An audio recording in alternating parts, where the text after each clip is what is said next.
Hello दोस्तों, स्वागत है आपका हमारे यूट्यूब चैनल पर। तो दोस्तों, मैं सबसे पहले आपको बता दूं कि मैं खुद एक जीडीएस बीपीएम हूं। मुझे जीडीएस के बीपीएम के पद पर काम करते हुए 1 साल से ज़्यादा समय हो गया है।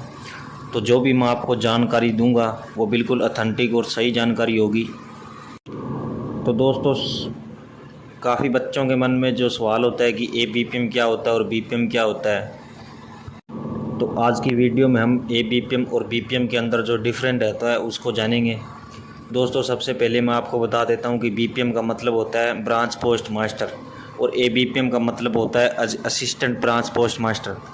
ए बीपीएम का मेन काम ये होता है कि जो भी हमारे पोस्ट ऑफिस के अंदर जो सुबह रोज़ डाक आती है उनको घर घर देना होता है, और जो स्लिप होती है जिस पर डाक चढ़ी होती है उस पर साइन करवा कर ध्यानपूर्वक अगले के पास डाक पहुँचानी होती है।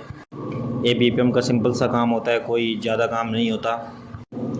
तो वहीं पोस्ट ऑफिस के अंदर जो बैठकर काम करता है वो बीपीएम होता है, और बीपीएम का काम होता है अकाउंट्स का, या हमारे बीमे पॉलिसी हो गई, या फिर जो डाक आती है उसका बैग ओपन हो गया, क्लोज हो गया मशीन डिवाइस के अंदर।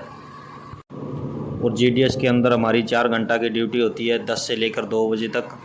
और बीपीएम का मेन काम यही है कि हमें जो हमारे ग्रामीण डाक सेवक होते हैं बीओ के अंदर, गांव के लोगों को अकाउंट्स के बारे में जानकारी देनी, अकाउंट्स खोलना, लोगों को उनके बजट के हिसाब से जो बीमा पॉलिसी है उसके बारे में जानकारी देनी, अकाउंट्स के बारे में जानकारी देनी। और ज़्यादा कोई मतलब कि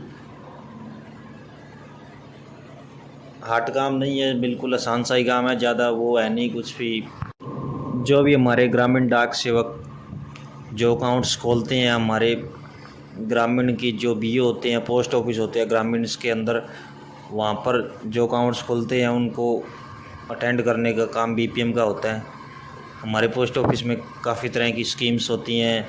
महिलाओं की जो सुकन्या समृद्धि अकाउंट हो गया जो 10 साल से कम लड़कियों का हो गया, और भी आरडी जैसी बहुत सारी स्कीमें होती हैं कि बीपीएम को घर मतलब कि घर घर जाकर, या फिर कोई भी कस्टमर आता है उसको अच्छे से समझाना, और हमें क्या फ़ायदा है इसके अंदर, बैंक और पोस्ट ऑफिस के अंदर क्या डिफरेंट है, कितनी ब्याज दर हमको देता है, रेट ऑफ इंटरेस्ट कितना देता है, डाक पोस्ट ऑफिस कितना देता है, बैंक कितना देता है, इन सभी के बारे में जानकारी देकर ज़्यादा से ज़्यादा कस्टमर को पोस्ट ऑफिस के अंदर करना। मतलब कि जो पोस्ट ऑफिस होते हैं सेंट्रल सरकार के होते हैं, इसके अंदर हमें रेट ऑफ इंटरेस्ट काफ़ी अच्छे देखने को मिलते हैं। बीपीएम का काम होता है ज़्यादा से ज़्यादा अकाउंट्स खोलने, लोगों को अकाउंट्स के बारे में जानकारी देनी, आरपीएलआई पीएलआई जैसे बीमे हो गए, पॉलिसियाँ हो गई,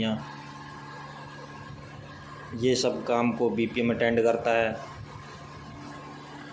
ए बीपीएम का जो बेसिक पे होता है वो 10,000 होता है, और बीपीएम का जो बेसिक पे होता है वो 12,000 होता है। और इसके ऊपर जो हमें भत्ते मिलते हैं जैसे डीए हो गया, या फिर अलाउंस और भी भत्ते मिलते रहते हैं, इनको मिलाकर ए बीपीएम का जो सैलरी होता है महीने का वो 15,500 के करीब होता है, और बीपीएम का 18,000 के करीब होता है मंथली जो सैलरी होती है।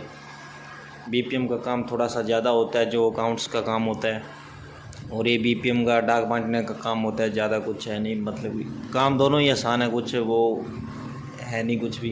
जो सिंगल हैंड बीओ होती है उसके अंदर जो दोनों काम है वो बीपीएम करता है। सिंगल हैंड का मतलब ये कि जो एक पोस्ट ऑफिस के अंदर सिर्फ एक ही बंदा होता है, एक एम्प्लॉय काम करता है, वही डाक बांटता है, वही जो अकाउंट्स का काम करता है। सिंगल हैंड बीओ वहाँ पर होती है जहाँ पर काम कम होता है, और जहाँ पर जैसे मान लो कि एक गांव के अंदर सिर्फ एक ही पोस्ट ऑफिस है, एक पोस्ट ऑफिस के अंदर सिर्फ एक गांव आता है, वहाँ पर जो डाक है 2 3 4 बस ज़्यादा से ज़्यादा इतनी आती है, कभी कभी आती नहीं। तो उसके जगह पर जो सिंगल हैंड बीओ होता है वो होता है। बीपीएम ही डाक बांटता है और बीपीएम ही जो अकाउंट्स का काम करता है, लेकिन उसको सैलरी है जो बीपीएम वाली ही मिलती है। और अगर आपको जीडीएस के रिगार्डिंग कोई भी प्रॉब्लम आती है, कभी भी कोई भी दिक्कत आती है, या न्यू वैकेंसीज़ के बारे में, या ट्रांसफ़र पोर्टल के बारे में, या अगर आपने न्यू ज्वाइन किया है कि अकाउंट्स कैसे खोले जाते हैं, फॉर्म कौन सा लगता है, डिपॉजिट फॉर्म कौन सा है, विड्रॉल फॉर्म कौन सा है, सेविंग से कैसे पैसे निकलते हैं, कैसे डिपॉजिट होते हैं, या फिर क्लोज़ फॉर्म कौन सा है, हमारा जो अकाउंट क्लोज़ कर उसे कैसे उससे पैसे लेने हैं, वो सभी जानकारी हमारे यूट्यूब चैनल से आपको मिलेगी। आपको जो भी प्रॉब्लम आती है, जो भी दिक्कत आती है, हमारे साथ आप अपनी प्रॉब्लम सॉल्व कीजिए, और मैं आपको आपकी प्रॉब्लम का ज़रूर सल्यूशन दूंगा। दोस्तों ये मेरा न्यू अकाउंट है, इसको आप ज़्यादा शेयर कीजिए और सब्सक्राइब कर लीजिए। जो भी जानकारी आपको मिलेगी बिल्कुल सही और ऑथेंटिक होने वाली है। तो मिलते हैं दोस्तों आपको नेक्स्ट वीडियो की ओर, तब के लिए बाय बाय।